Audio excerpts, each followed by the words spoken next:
Introduce yourself. Yeah, hey guys, I'm Arpita. I am a full stack developer. I have like 5 years of extensive experience, and then I have been in crypto since the last 3 years. Okay. So, when did you get started in Web3 and how did you start it? Initially, I started in 2022, and I started learning Web3 from Learn Web3 DAO. So it's a platform that teaches you Ethereum and all the EVMs that exist today.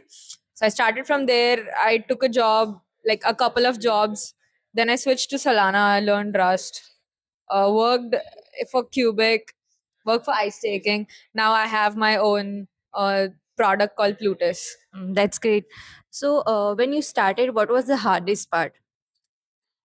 The hardest part is to learn how blockchain works. Or for me, the hardest part was I didn't have a community around me to learn from those folks because I was very early.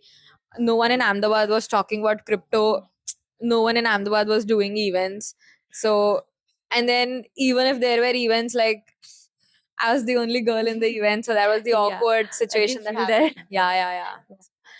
So, what is one advice you would like to give a builders who is just starting with the Web3? I would say learn Web 2 basics first. Yeah. Do a job for like 2 months at least. Like do a small internship or do a small freelancing for Web 2. Once you have all the coding basics of Web 2, then switch to Web 3. I think it helps a lot because if you come directly to Web 3 and have no coding experience, that doesn't help much. So, yeah. Yeah. What should be the best way to connect with the people in like events? So, according to you, what's the best way? I would say don't shy out, go talk to people.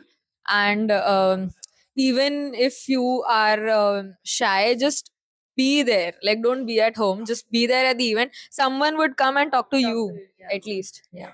Yeah. So, it was great talking to you. Thank you. Yeah, thank you.